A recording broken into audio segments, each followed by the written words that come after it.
Hi, here's a video in which I'm going to discuss the front hub removal from a Magirus S3500 truck.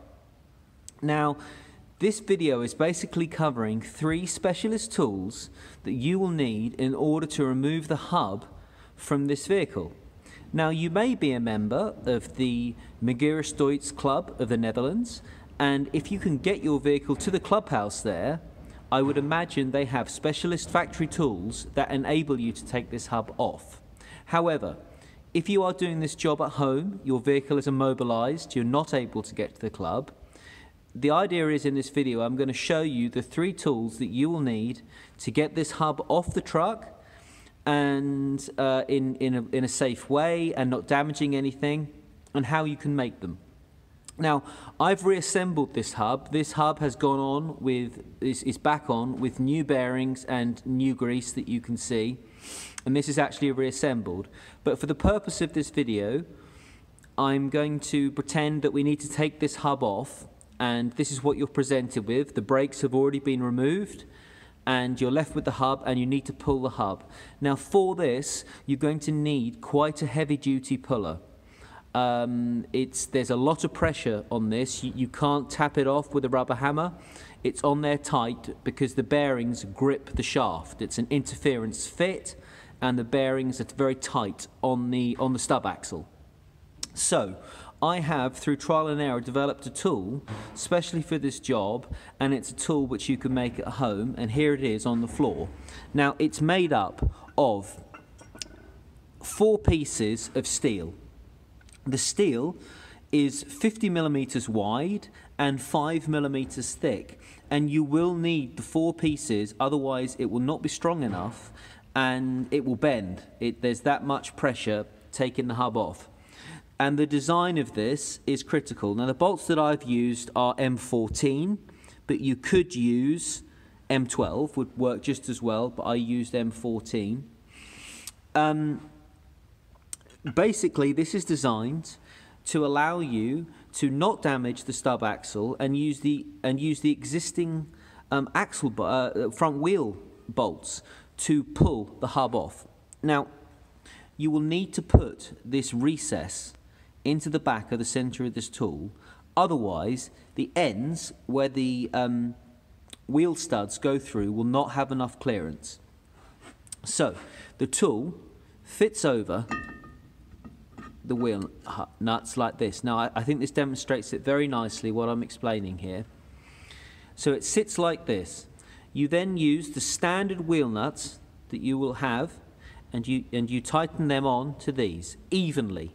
So they need to be tightened up evenly, and then one at a time you do 1 turn on this one, and 1 turn on that one, 1 turn on this one, and 1 turn on that one. And you will find that this allows the hub to be pulled forward. This last piece of steel needs to be cut here because it allows the clearance onto the hub here. It allows the tool to go back and still clear the hub on each side. So you measure off the measurement of where this finishes, and then you cut your steel accordingly so it allows it to go right back. If you don't put the recess into this 3rd piece of steel, there won't be enough thread on each side here to get your wheel nuts on. It will sit more like that, and you're not, or like that, and you're not going to have enough thread. But with the recess, it allows it to sit home, and then you've got plenty of thread on each side to put your wheel nuts on. This tool works very, very, very nicely indeed. The hub just comes forward into your hand, and there's no chance of damaging anything. There's no chance of damaging the very important end of this spindle because it sits very nicely against that flat surface. So I hope that that explains this tool well, and you can see for yourself how it's constructed. Let's put it down on the floor, and you can see for yourself how that tool is constructed and what you need. But again, I had some of this steel lying around, and the steel I had is galvanized because I had it lying around for a different job, but it doesn't need to be galvanized, of course. You just need 5 millimeter or 6 millimeter, 5 or 6 millimeter by 50 millimeter thick steel bar, and then you're going to need a mag drill to get these holes big enough for the wheel studs. So either you need to have one of those or borrow one. But just to show it again, this fits on like so and sits very nicely home, and then with your existing wheel nuts, tighten it on and the whole hub will pull forward very nicely. So that's a very nice tool that you can make that allows the hub to be pulled.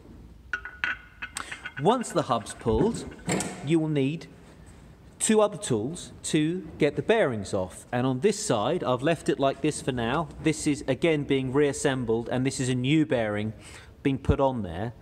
But in order to get that bearing off, so once the hub had come off, like on the other side, once that hub was off, you would then be presented with what we see now. And in order to pull this bearing off, you need this puller. Now this puller is made by a company called US Pro. You'll find it on the internet. It's the 160mm version, 160 millimeters.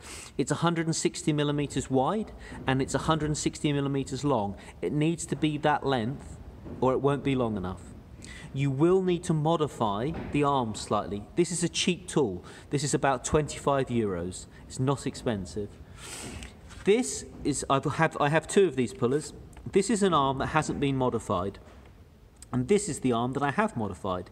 As you can see, what I've done is I've sharpened the end to a nice sharp point. You will need to do that. I've also clearanced this back bit. I've taken quite a lot of metal off this back bit to make a smooth curve.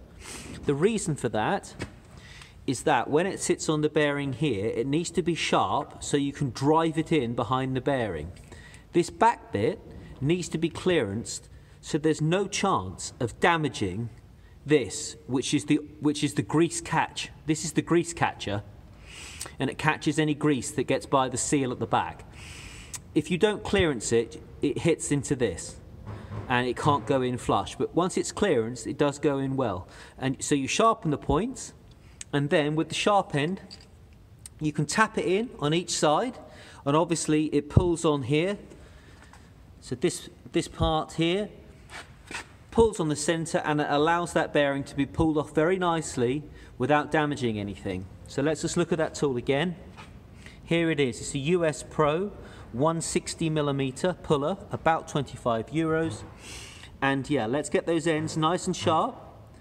So they hammer in behind the bearing. You can tap them in behind the bearing, and then you do need to nicely clearance these corners. You can see the difference to the original there, and then that means that grease catch plate is not going to get damaged. It fits in nicely around it. It's a very nice tool to keep with your truck. So yeah, that. Finally, you will need this tool, which is a piece of scaffold pole. This is standard scaffold pole, but you will need to, you can see the weld seam inside. You will need to grind that down with a hand file so it's nice and flat like I've done, because that sits proud normally and it won't fit. But this is a very nice fit tool for these bearings. So to refit this bearing, you would use this, and then on this end you would hit it with a hammer, lightly tapping, and that allows you to drift that bearing back on to the axle stub. The bearings are interference fit, so they sit very, very tightly on the axle shaft. They must sit tightly on the axle shaft because the center part of the bearing mustn't be able to spin. It must be snug. So it's important not to damage the axle stub at all, because if that inner bearing race doesn't sit very snug, then the whole axle is junk. It must sit snug. So that's really important to be very careful not to damage this shaft where the bearing sits. It must be a very, very, very snug fit. But this drift works very nicely again. It's a nice fit, and you can just tap it lightly, and with very light tapping, very, very light tapping, it eases that bearing into position very nicely. And it also works very nicely with the other outer wheel bearing, which sits here, and again that drifts that on very, very nicely. So I hope this video was useful. That shows you the 3 tools that you won't have in your toolkit that you will need to pull a hub off a Magirus S3500 truck. And it's probably a very similar system on other Magirus trucks as well. So I hope this vehicle was useful. Thank you for watching.